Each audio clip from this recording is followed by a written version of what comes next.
Director of Bike Durham. We want to welcome you to this coalition monthly meeting, and we're pleased to have a number of the mayoral candidates here for a candidates forum. Just a couple housekeeping items before we get started. We have some prepared questions for the candidates that they have been sent in advance, but we would invite you to put any questions that you may have into the chat, and we will be monitoring those and trying to work those in as the meeting goes.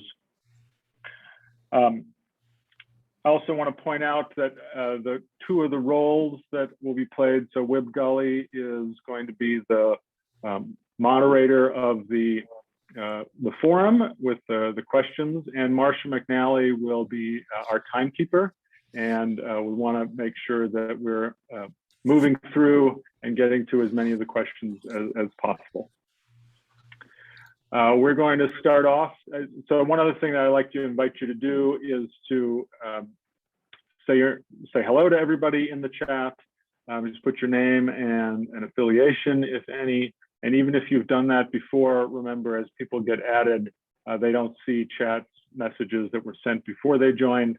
So I welcome you, or I invite you to share that again now that we've got just about 50 people on.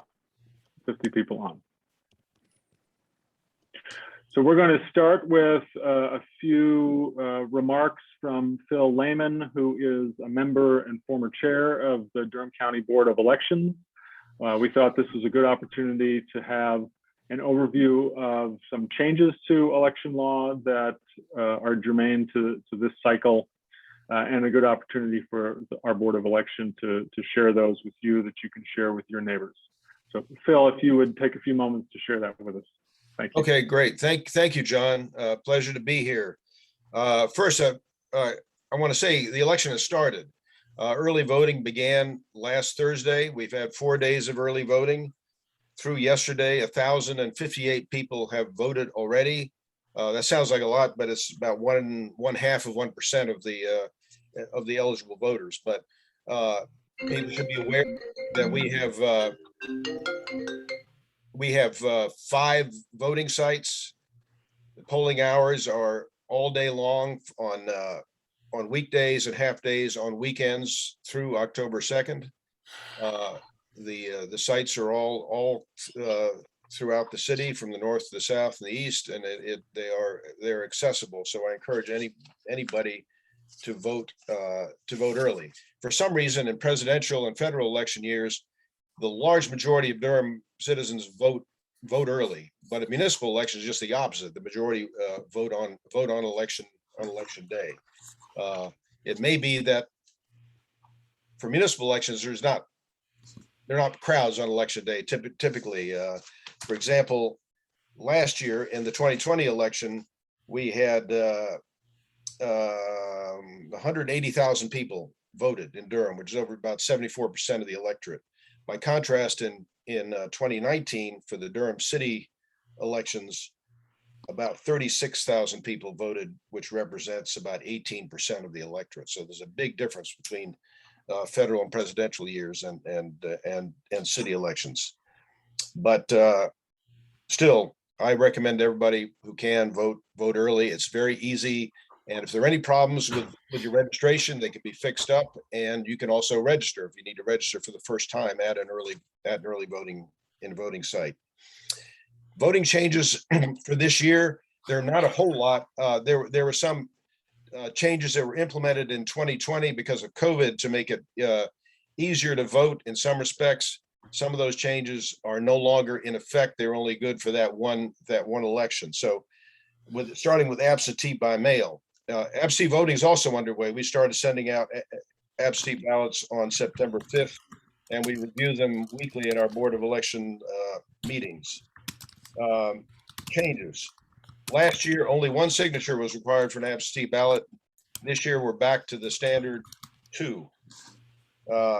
The deadline for returning your absentee ballot, last year it was extended, again, because of COVID and worries about post office delays, no longer in effect. So your absentee ballot has to be mailed and postmarked by election day and has to be received by 5 p.m.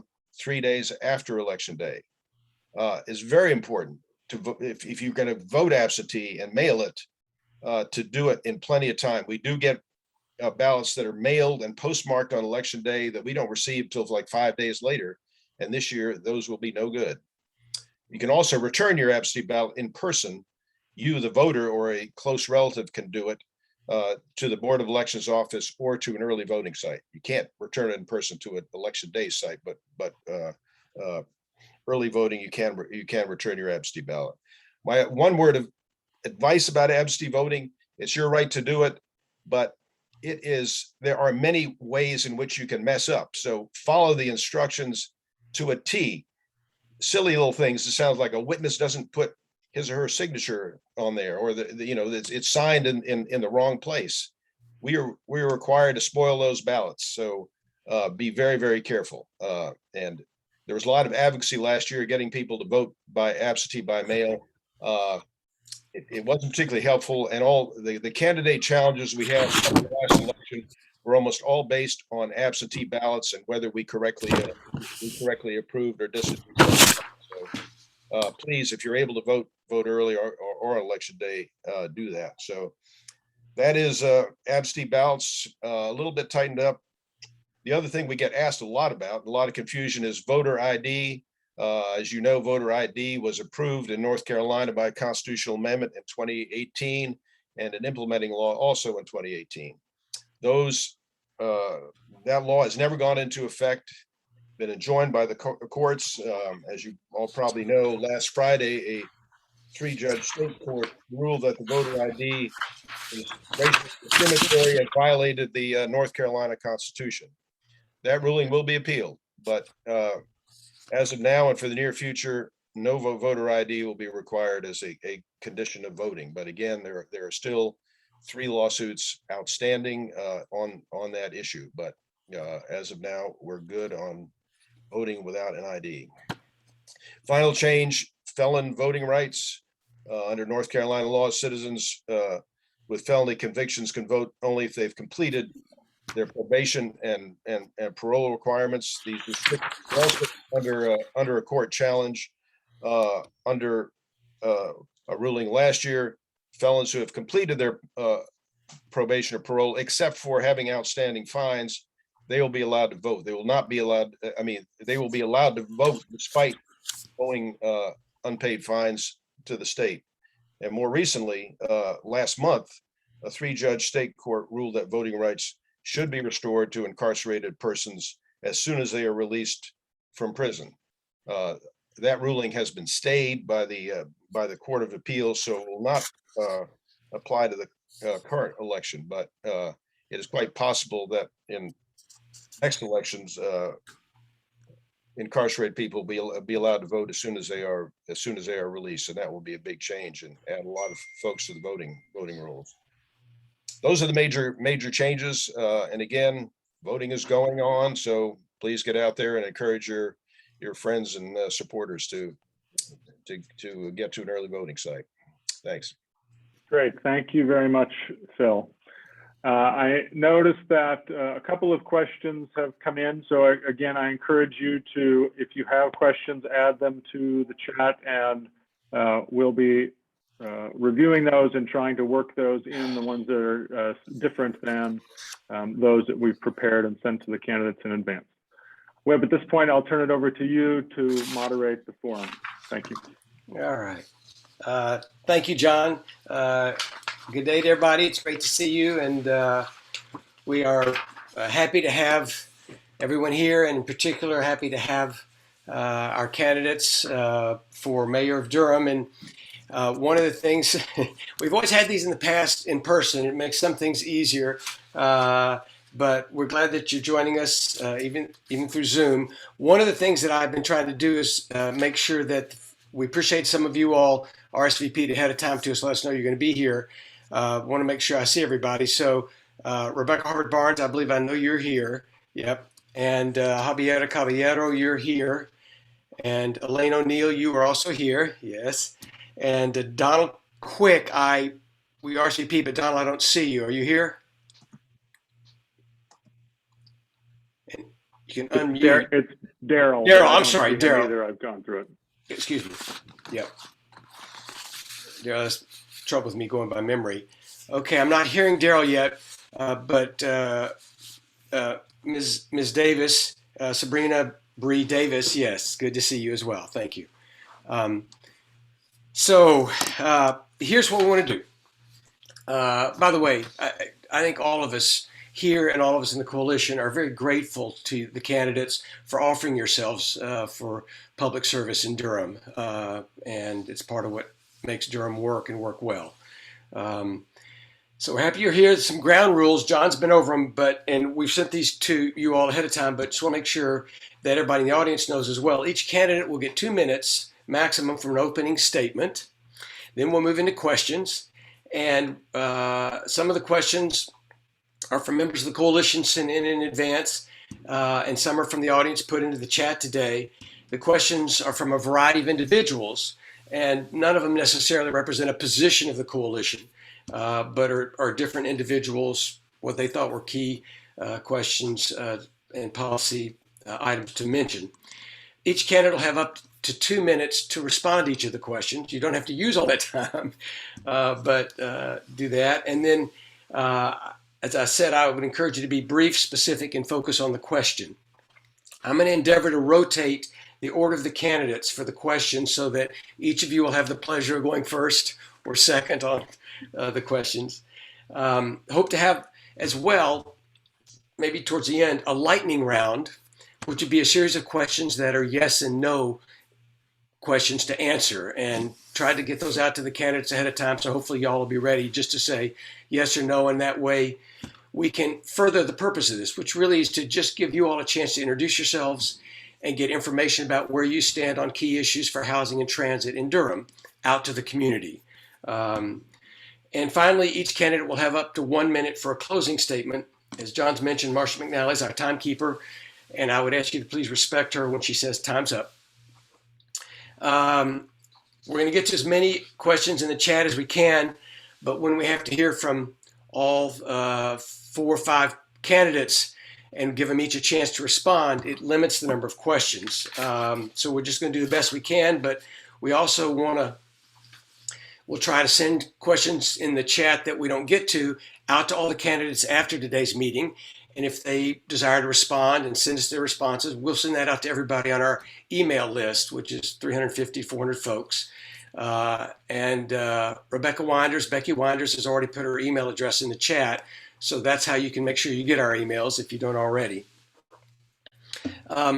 We are going to try and focus on questions and issues that city government has a direct responsibility and involvement with. So, for example, we probably won't ask questions about social services or mental health or the school system directly, because those tend to be province of county government or the school board.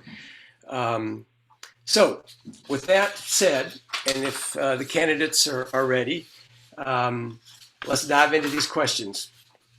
The first one is this. In recent years, the city's made major investments in its budget and in bond funding to increase the supply of affordable housing in Durham. Despite this fact, it appears that for many residents, the shortage of affordable housing has only gotten worse. What specific additional steps, whether investments or programs, whatever, would you strongly advocate for in the next 2 years to increase the supply of affordable housing in our community? And with that, let me turn first to Ms. Barnes. And let me unmute myself first. Please, yeah. Wib, I apologize. We're not going to make introductions first. We're going to. I'm sorry. Thank you. No, that's just me getting excited and getting ahead of the program. So let's back up and go through the candidates and go through them in alphabetical order and ask for the 2-minute introductions. Thank you, Rebecca. So please start with your introduction. Okay, thanks. So good afternoon, everyone. My name is Rebecca Harvard Barnes, and I am just so honored to be among you all because I recognize many of you and have tremendous respect for for you and for all that you do and have done for so long for Durham, in particular for the affordable housing and transit issues that we're talking about today. I'm running for mayor of Durham to be part of the conversation, adding yet another voice to the discussions about how to best lead our city forward. And I'm trying to help lead by example our younger citizens to be involved in civic life. My vision for Durham is simple. It's as beloved community. You've heard me say this many years, and you've heard my family speak of beloved community, as well as a lot of folks in the faith community. Beloved community is possible in Durham, and it is my vision for Durham. Those of y'all who know me know that I have dedicated my entire adult life working with young people and stewarding them toward being advocates for things like affordable housing and public transit accessible to all. I've worked as a student life instructor at the School of Science and Math. I've worked as a minister to youth and their families at First Presbyterian Church. And now at Mount Bethel Presbyterian Church. I worked with Habitat for Humanity of Durham as their community and faith relations manager, helping with Youth United program. For many years, the youth built affordable housing in Durham, and I hope and pray they still are. I don't think they are as much as they used to. So we 15 seconds. Thank you, Marcia. I just want to thank you all and say how privileged I am to be among the candidates for mayor. What an amazing group of people. Perfect. Thank you. Thank you so much. And we'll turn now to Ms. Caballero. Good afternoon, everyone. I'm Javiera Caballero. Thank you so much for hosting this forum. I've been in these CAT meetings with you all before and worked with many of you closely on critical affordable housing and transit issues in Durham. Many of you are considered the experts on both of these issues, so I always appreciate your dedication to the city of Durham. I am a sitting council member right now, first appointed to Mayor Schul's seat in January 2018, and then I won my first city council at-large election in November of 2019. Affordable housing is something that I am extremely dedicated to continuing. I supported the affordable housing bond, ensured that my platform in 2019 promoted the bond, promoted many of the components of it, and I will continue to do that if I'm elected mayor. I think that when I go out into the community, affordable housing is one of the top 3 issues every single time I speak to residents. And I think we're in a really critical point, as many of the questions that you asked of us that we will be answering. We have made some substantive commitments to affordable housing, and we know that it's still not sufficient. And so what is left for us to continue to do is to continue working towards expanding what the city is already doing, working with our colleagues at county commission, and then also working with our private developers. Look forward to hearing the conversation and dialogue today, and just a little bit more about myself. I have 3 kids. We moved to Durham in 2010. I've been gentrified out of 2 cities by that point, so I know gentrification very well. And my mother has been gentrified out of Durham. She had to move out of Durham in 2018 as a senior because she couldn't get on the senior housing lists at that time, and moved out to Tucson, Arizona, where my sister lives. So these issues, I'm intimately aware of them. I'm intimately aware of the impact they cause on residents. 5 seconds. And thanks so much. Thank you. Yes, thank you. Ms. O'Neill. Thank you for the opportunity to speak with you all today. I really appreciate it. I am running to become Durham's next mayor for several key reasons. I was born and raised in Durham, and I dearly love this city. The voters of Durham have honored me by electing me to district and superior court judgeships, for which I've been honored and privileged to serve for over 24 years. I also served as interim dean of my law school, NCCU. I want to give back to our city by continuing my public service in a very key position of leadership, for which I believe I am very capable. I know how to get the job accomplished by working collaboratively with city council colleagues, city staff, and the community to solve the very key issues facing our city. Some of these issues include, but are not limited to, unifying our city, community safety, transportation, affordable housing, reducing poverty and building wealth, and working with our youth. some of our most creative and innovative residents to help create accessible social and economic opportunities for them and future generations. I believe we can do better. We can innovate. We can engage more people to ensure our neighborhoods and our cities are safe. I'd like us to reimagine what community safety, affordable housing, and transportation needs look like in Durham. Of course, we need to engage all of you, all of our experts, all of our law enforcement officials, but we also need to include people who are most impacted in developing our vision. It's going to take every single one of us to build and keep our community safe. It's all intersected. For me, I can't separate politics from input from Durham citizens. People closest to the pain have to be closest to the power. This is how we will solve our most pressing problems and elevate all residents' quality of life in our city. I thank you for the time today to talk further with you. Thank you. And Ms. Davis. Good afternoon, everyone. Thank you again for the opportunity to meet a lot of folks in the room that I am familiar with, just because I've served as many different roles here in Durham. My goal really to speak candidly with you all. This is one of those forums where someone like myself would have loved to be involved a few years ago, but I was going through a lot under unemployment. And so I understand what affordable housing means, to have affordable housing, to be able to afford, to be able to pay. And so I've emerged as a champion for the folks that you all have set goals for. And it's a privilege to be on this platform and had to overcome many obstacles to get here. But not with that said, I am a social entrepreneur and I've served as a case study for the very things that you all are working for. I have indeed been a part of a gentrifying community, not just from Durham moving here in 2009, officially October 1st. So my anniversary is approaching. I look forward to discussing more and developing my platform with you all via these next few minutes. Thank you. Thank you very much. All right. Well, I hope the candidates will forgive me for jumping ahead on the questions, but let's turn to that first question now. And the essence of it is, despite the work that's been done, it appears that the shortage of affordable housing has gotten more acute. What specific additional steps would you strongly advocate for in the next 2 years, your first term? Specific additional steps to increase the supply of affordable housing in our community. And I have set up a rotating order, as I've said, so let's dive in. But Ms. Barnes, I have you first on this one.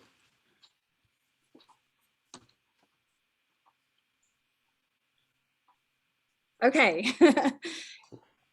Yes, the stock of affordable housing is extremely low, as we all know.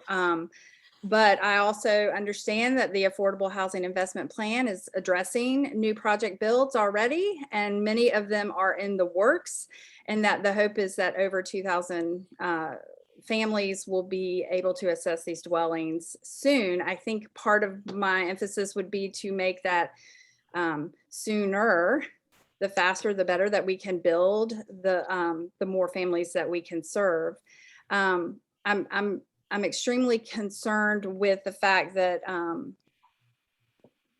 that rental units are no longer affordable in this region, as well as properties to purchase. So I would want to work on that with the city and with the county commissioners. I think one of the biggest issues, and part of what I love about being here today with both and talking about affordable housing and transit, is that the proximity to jobs, as well as the proximity of the affordable housing, is all interconnected, and recognizing that and understanding that and working to continue to build affordable housing related to the ease of use of transit is important. And we want to continue to focus on that explicitly. Okay, thank you very much. Next, Ms. Caballero. Yeah, thank you for the question. So for me, I think I'm thinking of it kind of immediate next steps. We all know we're facing, so medium, kind of more, short-term, medium, and a little longer term. Short-term, the two things that I know we need to do is to expand our eviction diversion program. Legal Aid has already sent that proposal to City Council, and I support it. And my hope is that that will happen before there's an election in November. So that's one short-term thing that I know we need to do. Secondly, we need to get our ARPA funds, so our American Rescue Plan money, our rental assistance. We have almost spent, there's 3,000 applications that are still being currently reviewed.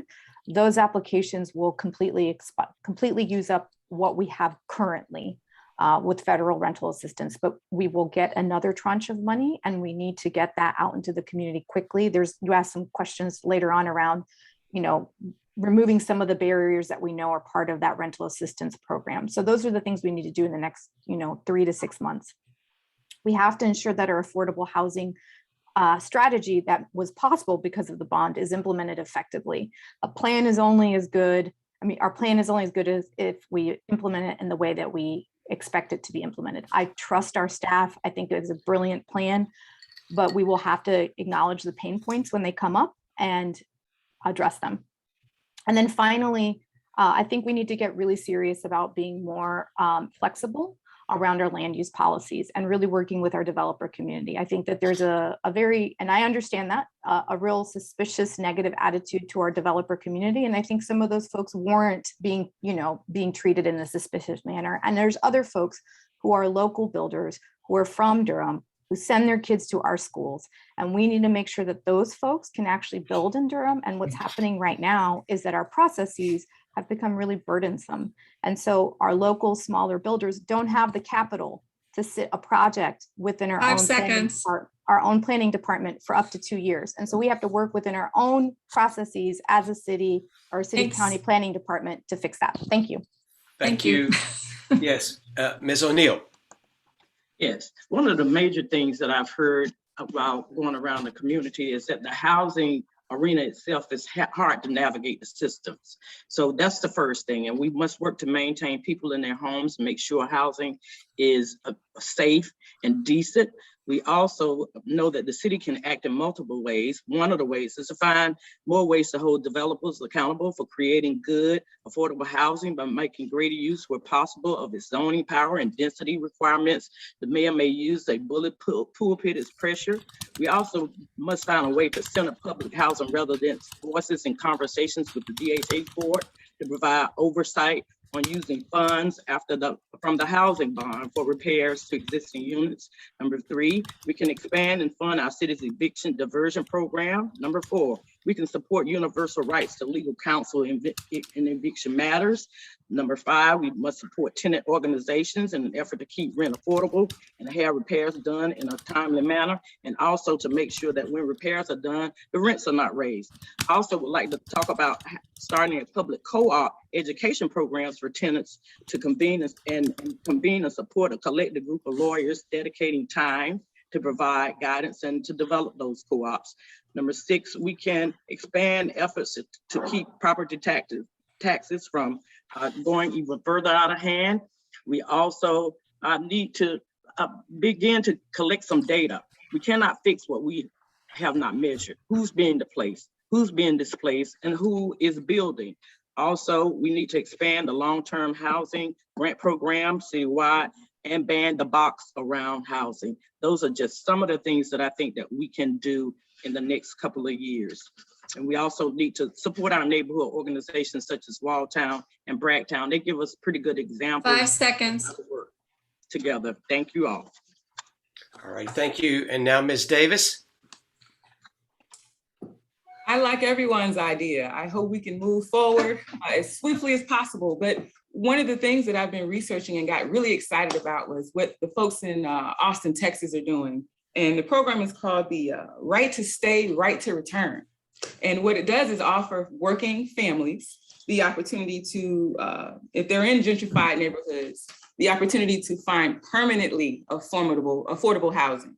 And in that meaning, keeping the rents at a stable place, and then offering the folks that have been displaced, like a lot of folks in Durham have been, like Javier's mom, like me a couple of times. They offer them the opportunity to find preferred units. And those preferred units are, again, directly given to them as for future scenarios, and then having them being able to stay and to come back, for future work and future opportunities. So I like everyone's ideas. I do think what we're going to have to do in Durham is to be a lot more flexible in our land use and what we allow folks that own land to do and our local builders, with folks like the Minority Institute in mind, keeping in mind that African-American builders are also have barriers and displaced and being able to sit at the table. So we want to have more representation for minorities, especially, and then women builders. So I'm going to add all of that to the pot and hope we can stir it up and the gumbo tastes really good when we're done with this affordable housing conversation. Thank you. Thanks to all of you for those good answers. The next question, we're going to turn to the chat. And the first one, I'm just taking them in order in the chat. The first one is this: Durham's largest employers are not downtown, yet we continue to hear that we need more density in the urban tier. Why are we not building and encouraging development of more dense and self-sustaining neighborhoods in the areas where these businesses are actually located? And so let me take that question up to the candidates. Again, 2 minutes in this order. Ms. Caballero. Thank you. That's an excellent question. I spoke to that a little bit in question 1. So our land use policies, so the urban tier is actually bigger than just the city kind of downtown core. It actually spreads pretty far out. And the connection between our suburban and our urban tiers, that's an interesting interplay because some of our older suburbs are actually pretty well built out now. We need to connect, we need to ensure that our transit and our land use, and we are doing this because we're updating our comprehensive plan at the same time that our transit plan is being updated. And the reason we made that choice is that we understand the synergy between both. Folks need to connect to their jobs. We need to have reliable transit, and we need to have good housing connected to those jobs. We're still at the beginning of that work, and it's one of the reasons why I decided to run for mayor. I've been intimately involved in it since 2018, and I want to ensure that the work that we've begun is implemented effectively, that where we can amplify that work, we do.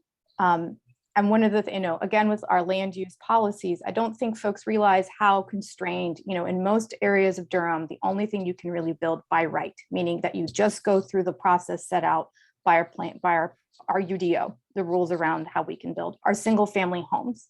That encourages sprawl. It makes it a lot harder to fund a transit system, because there's a lot more land out there that you have to connect to.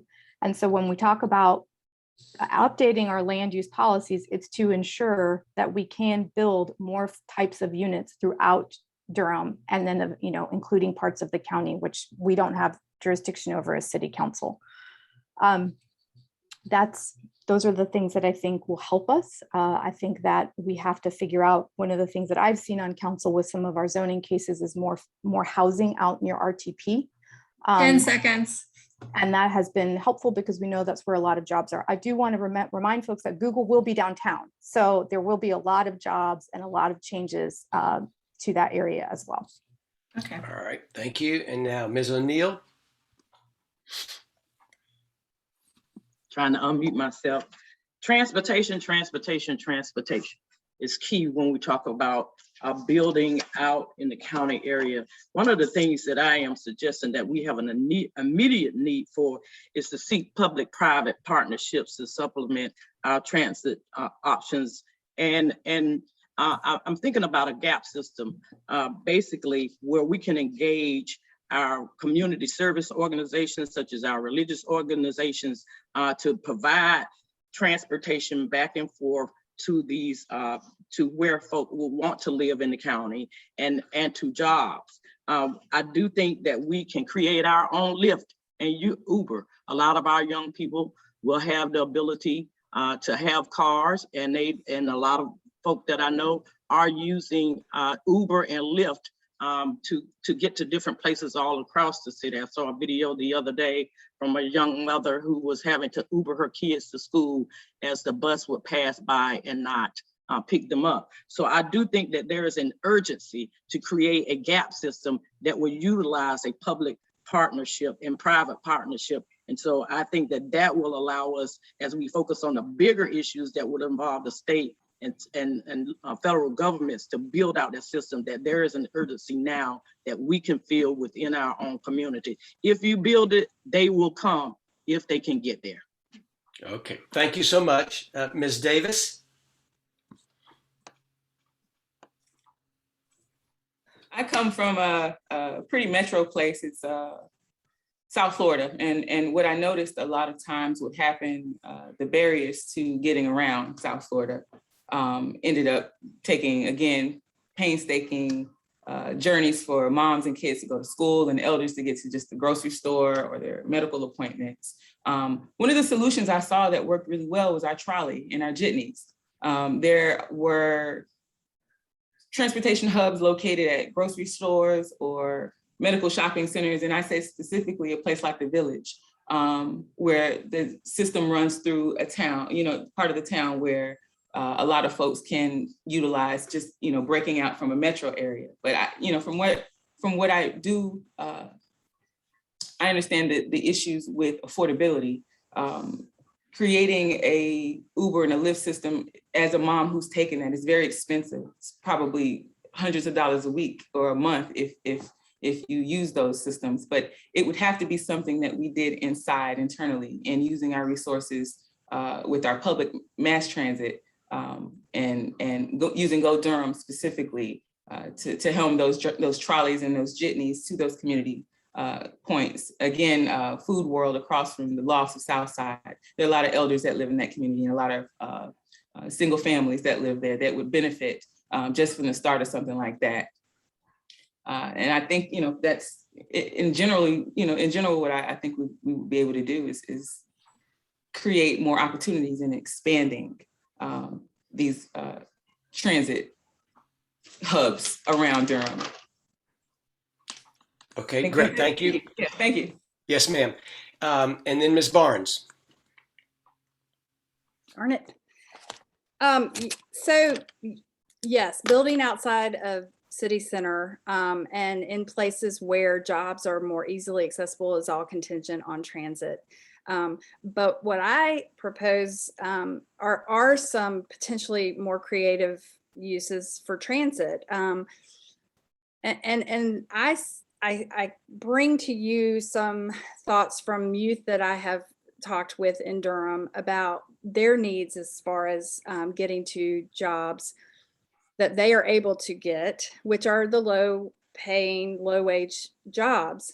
Sometimes these families live in urban settings and sometimes they live in suburban settings already, but they're trying to get all over the place to get to the places that they're employed, and they need to be able to get there with expediency. Okay, so their concerns aren't from a lack of transit that's already in existence. We do have great transit. It doesn't go to every part of the city, and we need to make sure that happens. But we all know it takes a long time, and you have to plan ahead. So utilizing vehicles like, as it was suggested earlier, like an Uber type situation for getting folks to the work that they need, and utilizing people who are ready, willing, and able, waiting for opportunity to be of help.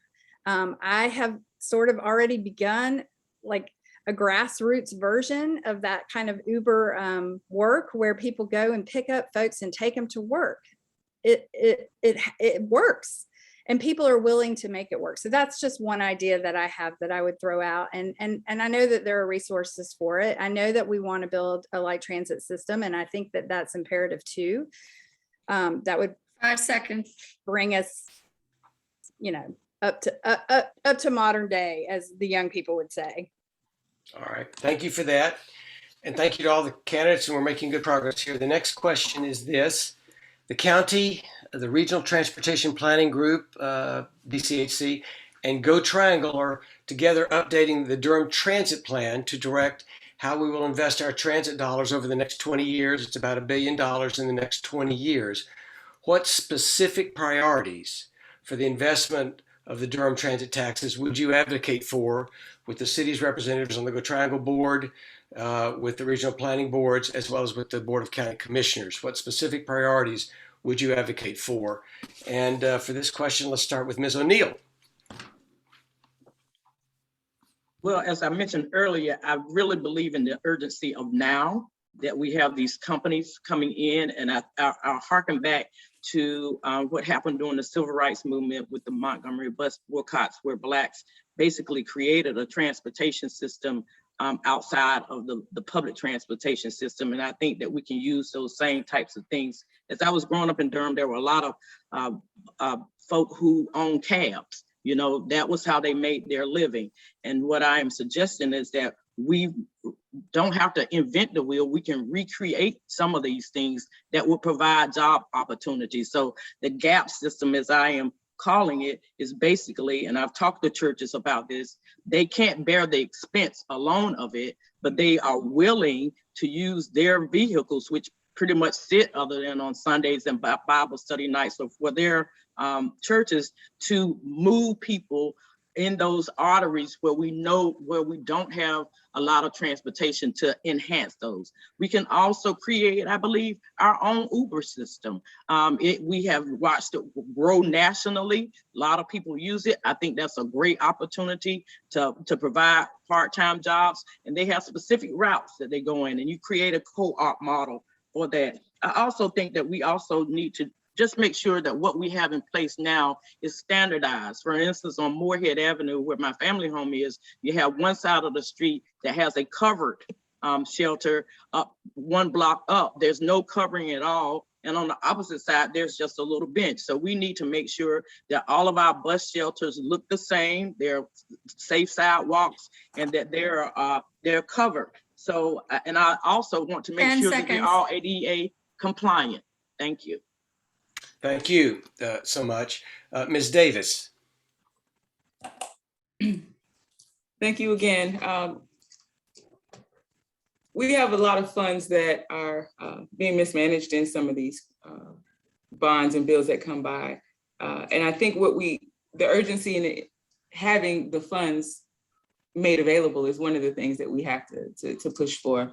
And I'm sorry, my phone is ringing, and I'm gonna make sure I can turn it off and answer this question in enough time. The goal really is to stop the mismanagement of the funds.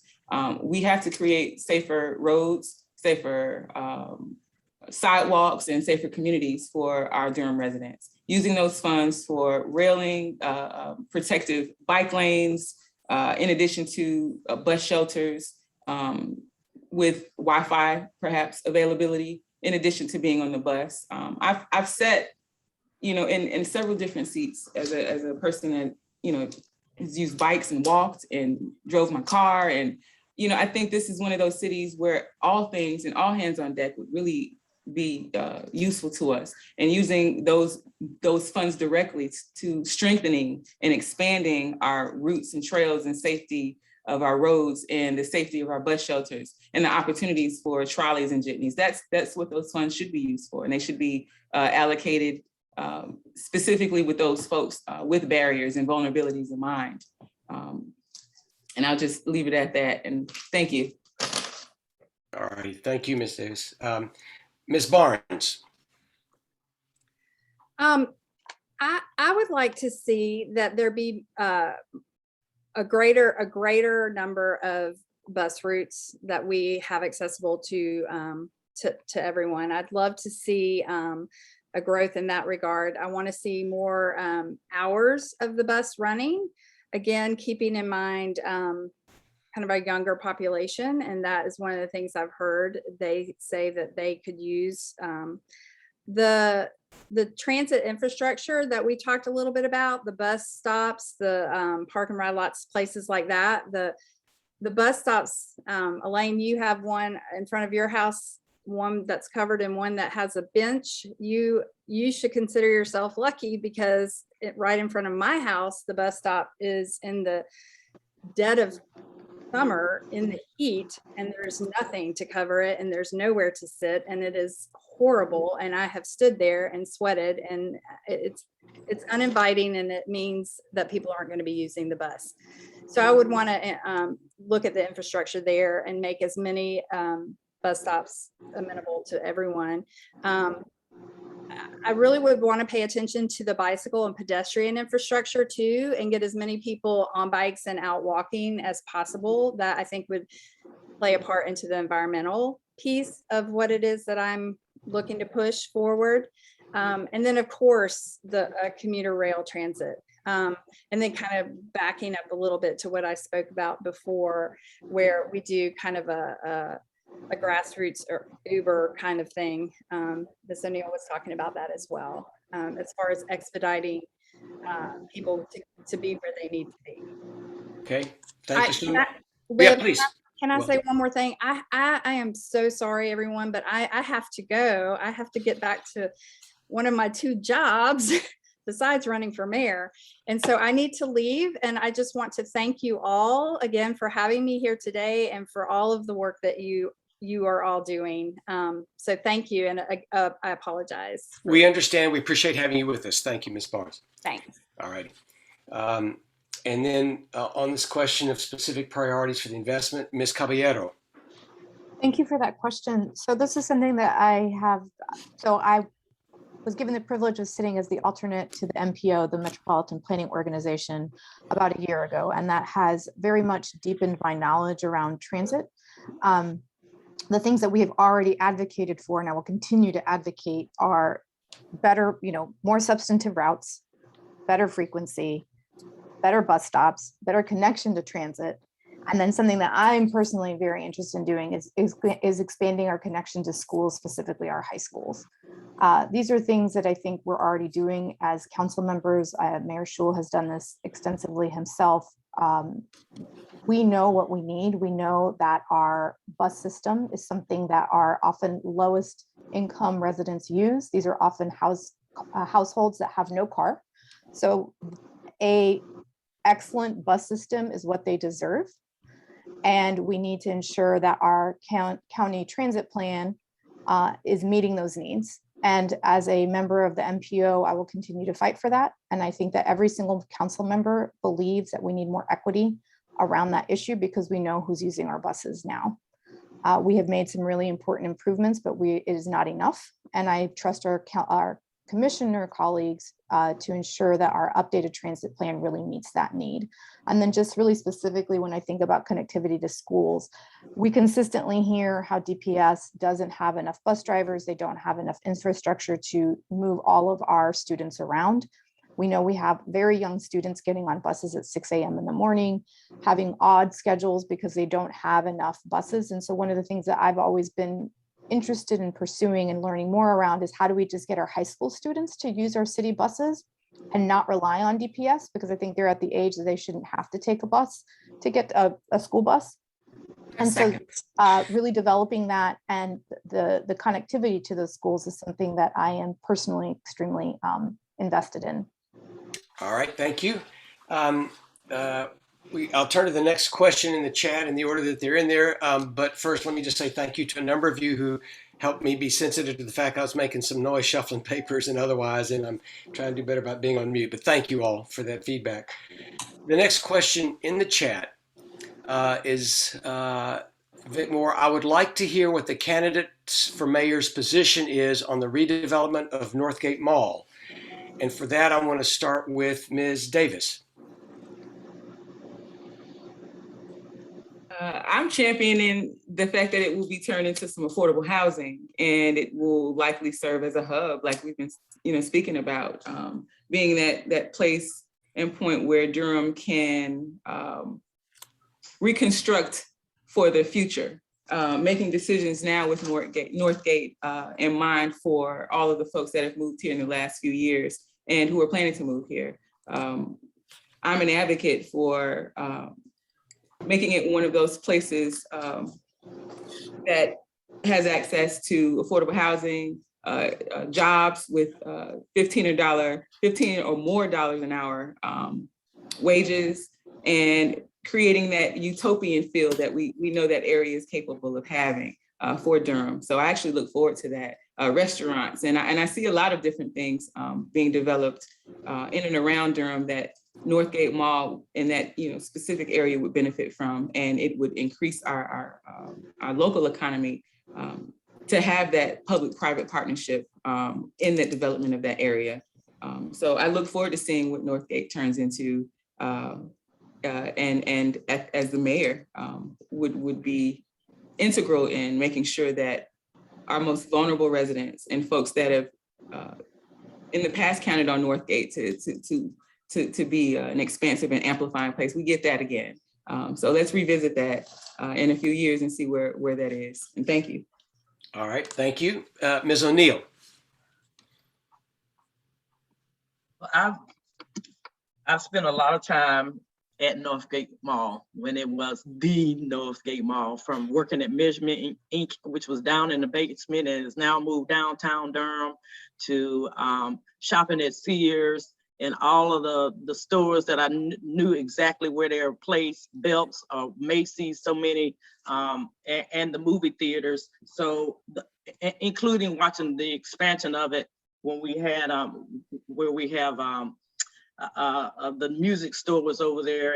And so I've spent a lot of time in that area. And I know that the people in Walltown have enjoyed the benefit of being able to walk to Northgate Mall, to shop, to play, and to eat, and just to live.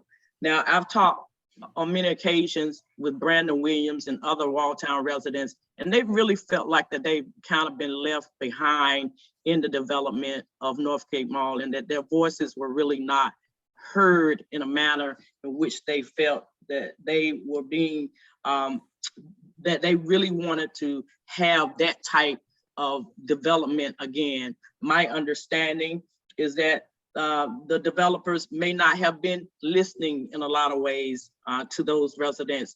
I am hopeful that as mayor that I can bridge those gaps, and that is one of the things that we need to do, is to make sure that when development is coming, that our community is prepared and able to have input. That is a very important landmark for us, and that must continue to be usable for the neighborhood that have been there and that has used that for years. So as a mayor, I would hope to step into that space, listen very attentively to our neighborhoods, and also try to build bridges 5 to seconds. the development community to make it happen like it once was. We don't have to reinvent, we can just do it better.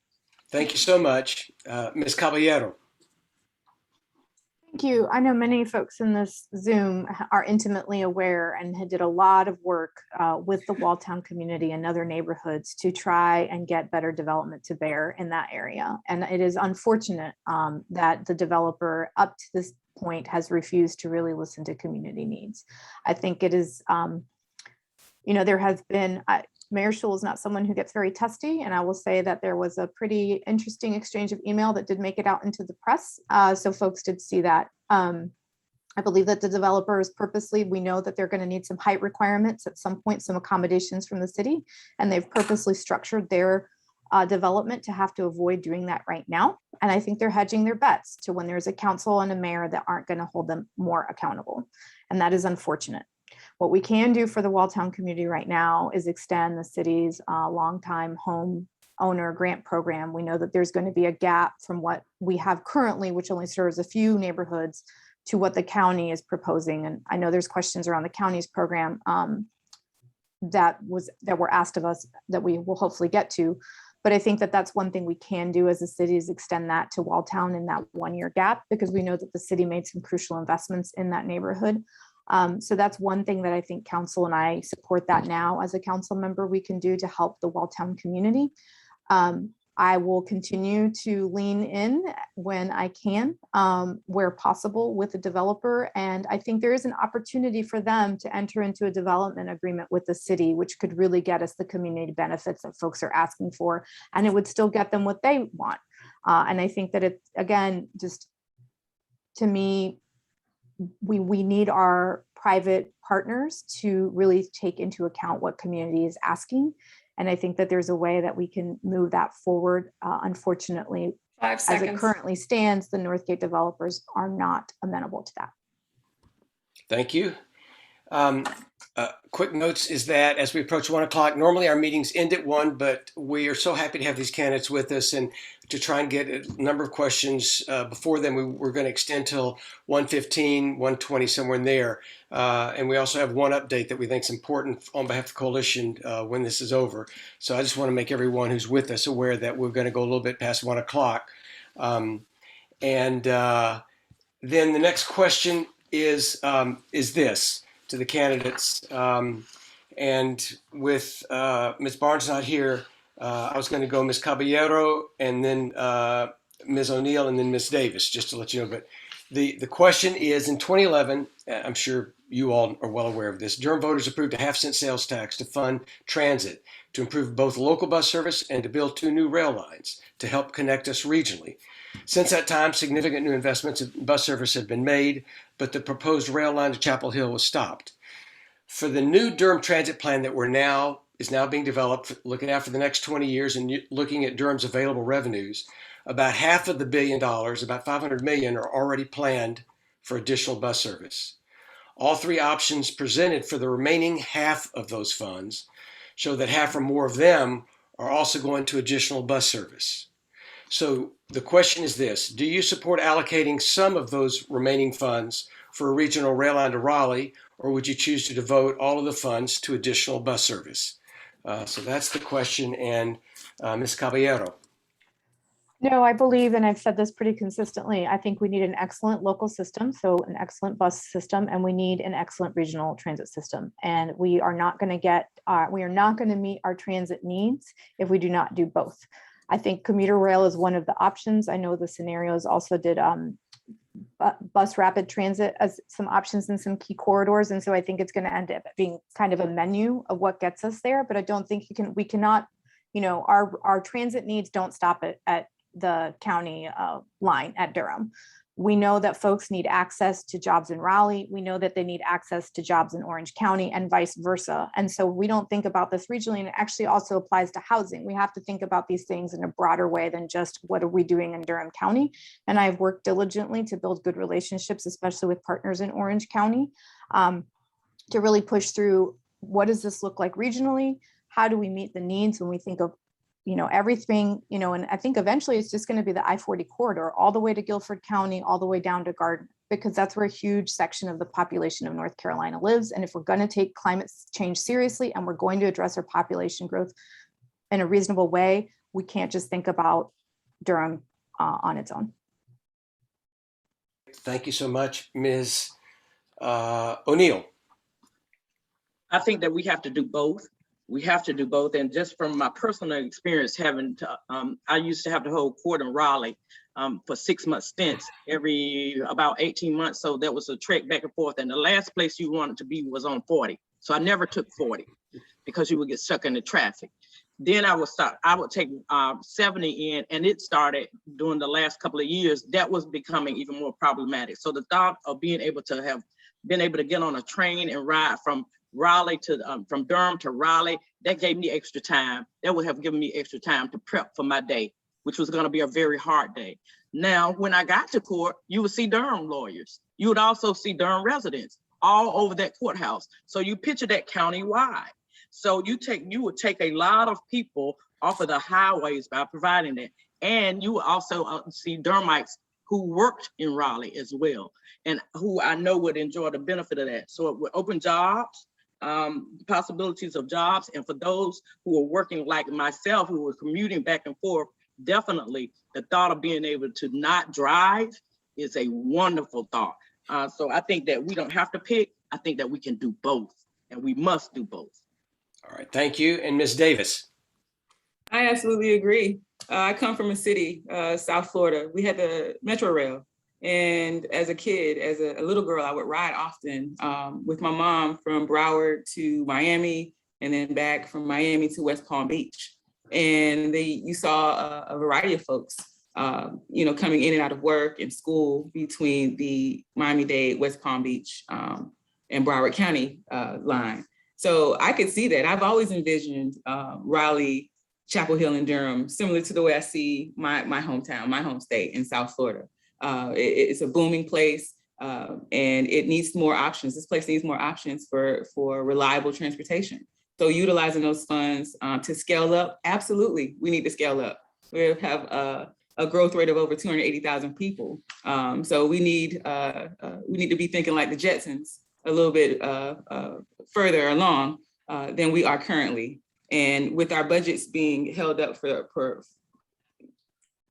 intensive amounts of time, we're going to find ourselves with more people displaced and more barriers. So as someone who grew up with this tri-rail and these trolleys and commuter access points, I'm an advocate for it. I come from a place that has celebrated it for years, and I think it's time for us to step up. And as mayor, that would be something I would absolutely advocate for. And as a commuter, I used to do research in and out and around the Triangle area, all the way to Greensboro, working for Research Triangle International. And my commute, again, was similar to what Elaine mentioned. I would not take 40 because it was so crowded. I would find other routes like the Durham Chapel Hill Boulevard and find more scenic spots. But in that, you've seen the development of town shopping centers and places where, again, there are a lot of folks that are commuting in and out of Morrisville and Cary. So the bigger picture 5 really seconds. is, thank you. The bigger picture really is our ability to expand and to go light years further than we have now. Thank you. Thank you so much. And now we're going to turn to the next question in the chat, and I don't know that I'll do it justice, but I'm going to give it to you. She said, and this is, I think, an addendum to the first question, which you remember asked about specific additional steps in the next 2 years to create more affordable housing. And the question is this: what small and intentional steps are you taking in the work you do right now, and what will you put in place immediately? 2 years from now, for a worsening affordable housing crisis is much too long. And for this one, we'll start with Ms. O'Neill. What I'm doing right now is what I will continue to do, and that's talk to people who are being impacted on a daily basis. I got a call the other day from one of my friends who had the COVID virus, and she was calling because she's not been able to pay her rent. And so she has been asking me how to navigate the system. From that end, I have been a part of a group of folk working with Judge Pat Evans on the end result, which is where you don't want people to be, and that's at the eviction table and how we navigate that system. Most folk don't know how to navigate that system, so I'm spending a lot of time trying to educate people on how to contact the Department of Social Services, put in their application, and then also working with the larger group to help them develop how we will begin to make sure that people understand the system. They're having a hard time understanding how you just navigate the system. And so I'm spending my time trying to get into those spaces where people whose voices need to Ms. O'Neill, let me interrupt only so that we won't take your time away. Ms. Smith, Cheryl Smith, can you mute? Okay, good. Ms. O'Neill, please take it back up. Yes, ma'am. All right. So I really want to spend my time talking and centering those voices that are really being impacted like right now.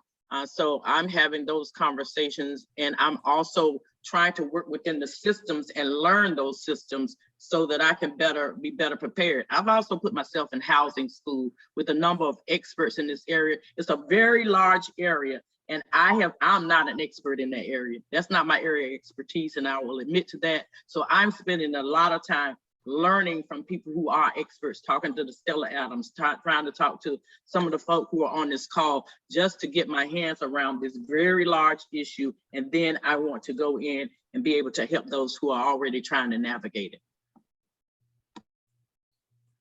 And next is Ms. Davis.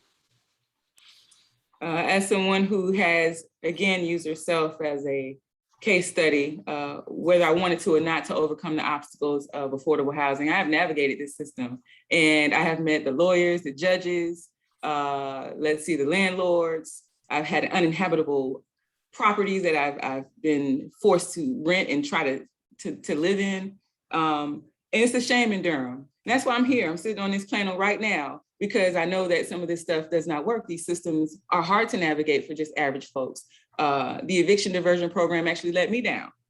And I had a representation issue and a housing issue that has still been unresolved. And all of my stuff was thrown out on the street, my son and I. And these are people who Judge Elaine O'Neill can call and speak to. And, they take pictures together at the cookouts and all of that, but we're all just regular people.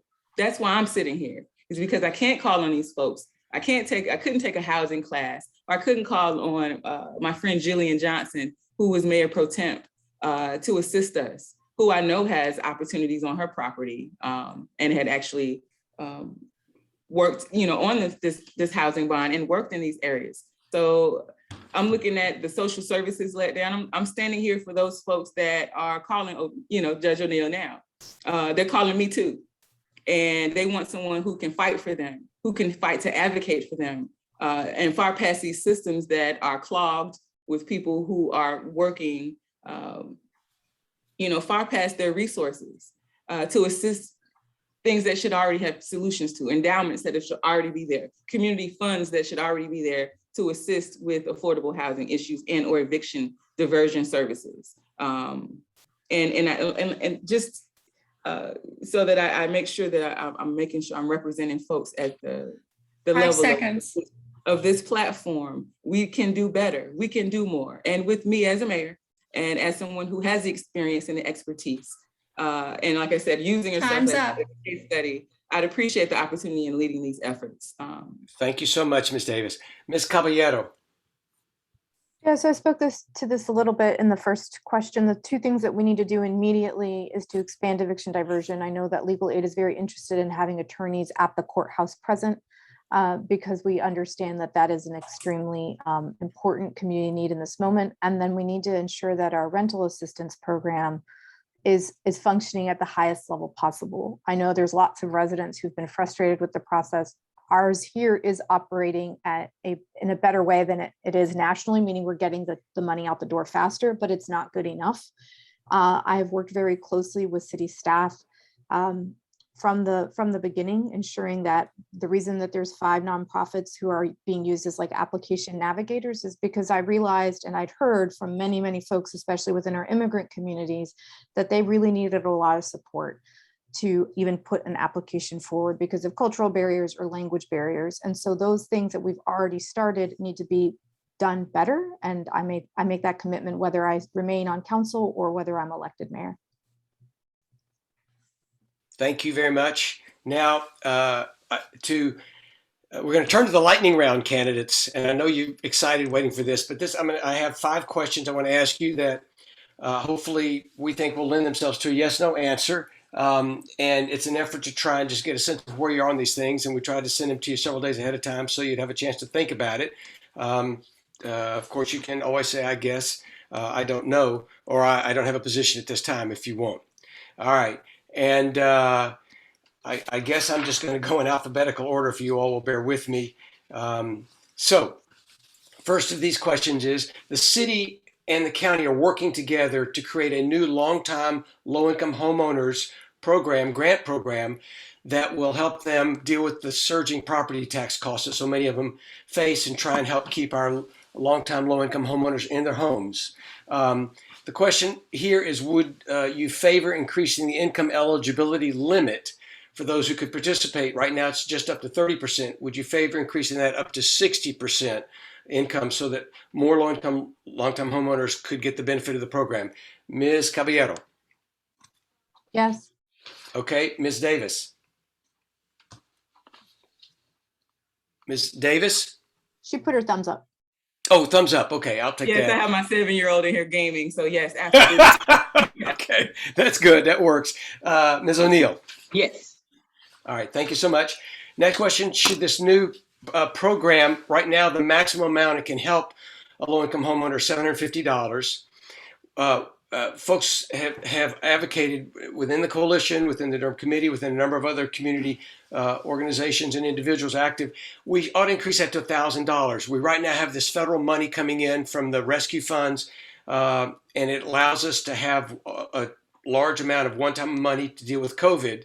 So could we use this as a time to increase that grant amount in the first year from $750 to $1,000 and then see what happens? So that's a question. And Ms. Davis, your thought? Yes, we should. Thank you. Ms. O'Neill? Yes. Okay. Ms. Caballero? Yes. Okay.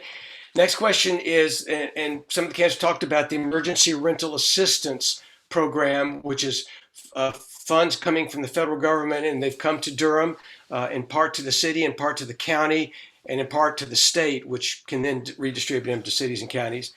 But the questions around these funds, sometimes the landlords won't participate when the tenant has, due to COVID, been in arrears. And there's money there to pay the arrearage to the landlord, but the landlord refuses to participate. And what a number of communities around the country have done is said, okay, well, let's make a direct payment to the tenant, and then they can go into court. And even if the landlord doesn't want to deal with the program, if they in court say, I have the money to pay the arrears, it stops an eviction proceeding. And these things, direct payments could be done with safeguards to protect the city or county who might worry about if the funds were misused. So do you support, with proper safeguards, direct payment of the emergency rental funds to tenants when the landlord refuses to participate in the program? And on this one, Ms. O'Neill. Yes. Thank you. Ms. Caballero. Yes, and actually the rules changed from the Department of Treasury. So it won't matter moving forward. With our second tranche of money, we do not have to work with the landlords. The money is supposed to go directly to the tenant. Okay, thank you for that. Ms. Davis? Yes, with that last addendum, absolutely. Thank you so much. Next, should the city work to increase the overall supply of housing in addition to increasing the supply of affordable housing? So should the city be about creating affordable housing or about creating more affordable housing and more housing? Ms. Davis. I'm sorry. I'm going to say yes, and increase wages as well. Thank you. Yes, ma'am. Thank you. Ms. Caballero. Yes. Ms. O'Neill. Yes. All right. I would ask that we do it though in a fair and equitable manner. Yes, ma'am. Yes, ma'am. So as timekeeper, I'm interrupting. They each get 1 minute for closing statements, and we're going to run out of time. It's 1:13. Well, I see it's 1:13, and what I'm going to do is, if everybody will, and folks who have to leave should feel free to leave, but if you'll bear with me, Marcia, I'm going to try and do a little bit more. Thank you. And we will certainly have a 1 minute closing statement from each of the candidates. The final question is, will you support the city's use of the federal relief funds to purchase a local hotel or motel facility to serve Durham's homeless residents? This is an idea that is coming from a number of groups in the community that work with our homeless residents. So would you support the city's use of some of the federal relief funds to purchase a local hotel or motel facility to help in that? Ms. Caballero. Yes, and just out of curiosity, was a proposal already submitted? It's a good question. I'm told that there is a proposal, but I don't know if it's been formally submitted or not. Okay, thank you. Yep, and we'll try and get that information back to you. Ms. Davis.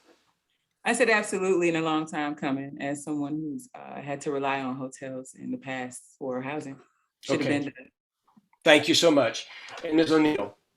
Yes, so long as we don't recreate what we had across the street from the old Durham Police Department. That at one time was a hotel, and it kind of got out of hand, if we remember. Yes, ma'am. So decent and affordable. Right, with safeguards, proper safeguards, yeah.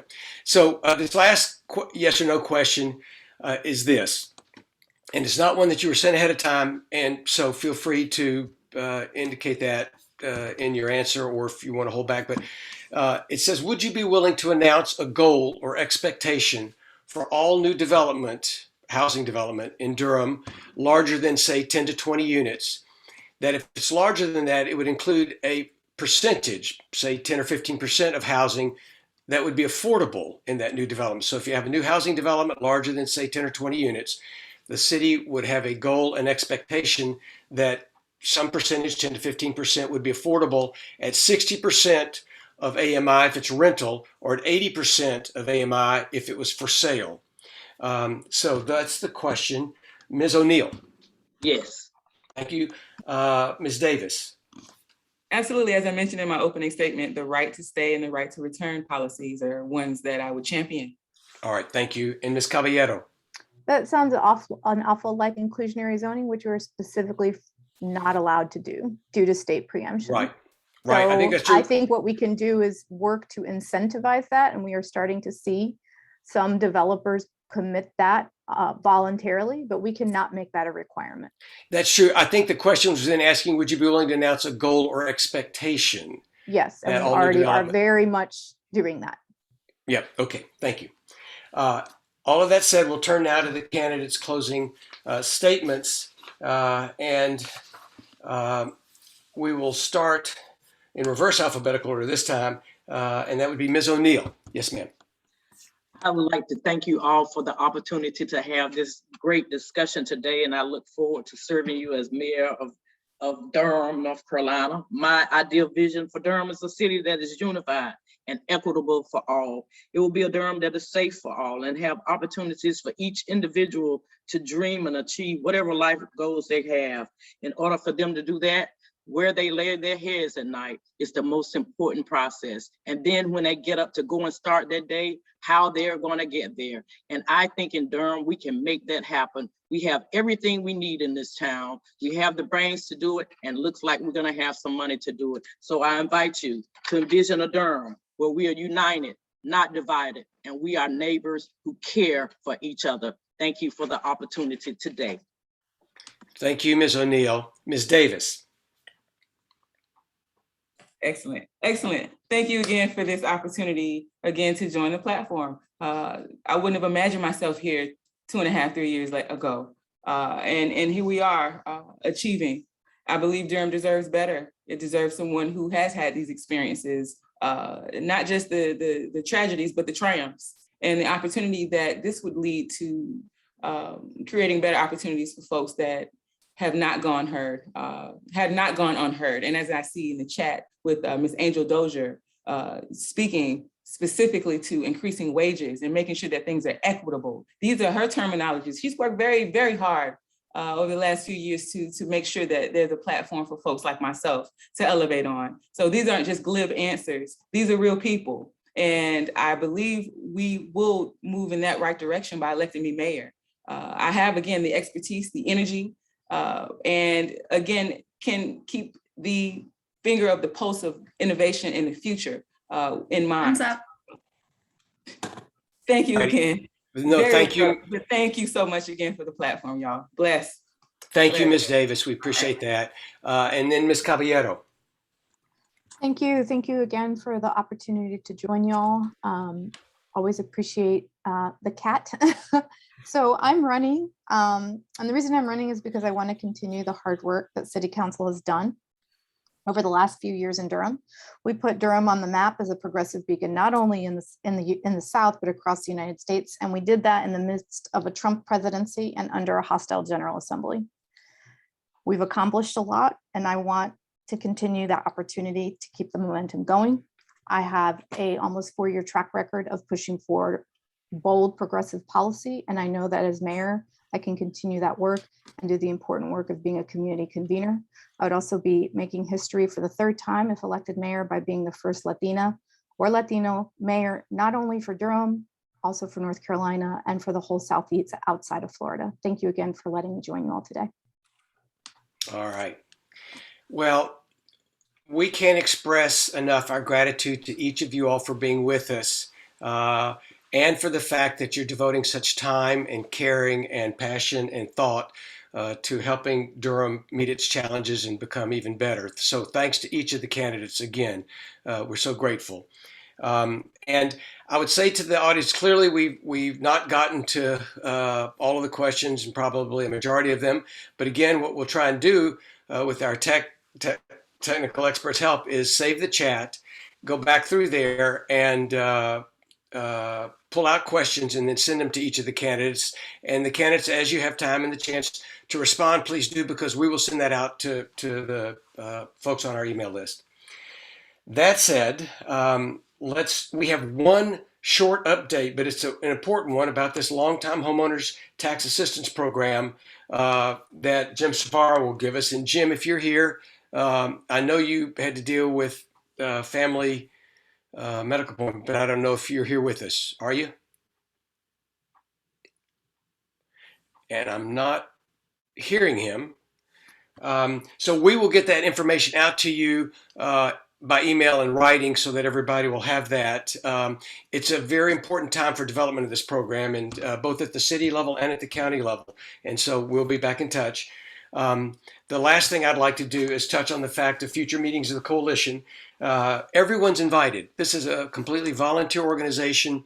We hope that people from all walks of life and all parts of Durham and every neighborhood will come and help us work on these critical issues. We have a policy meeting next Tuesday, September 28th from 5 to 6:30, where there'll be more discussion about the development of a transit plan and several other key issues. The coordinating committee, which does work to set up these meetings and try and keep them moving forward, will meet on Monday, October the 4th at noon. Finally, we'll have our monthly meeting on October 18th. We'll be happy to have the candidates who have made it through the primary for the open city council seats will all be joining us for a city council candidates forum. And we're looking forward to that. I also just need to mention that the Durham Housing Authority has a town hall pretty much every month, and Tuesday, October 12th is theirs. So thank you all so much for being with us. We appreciate it, and have a good rest of the week. Take care.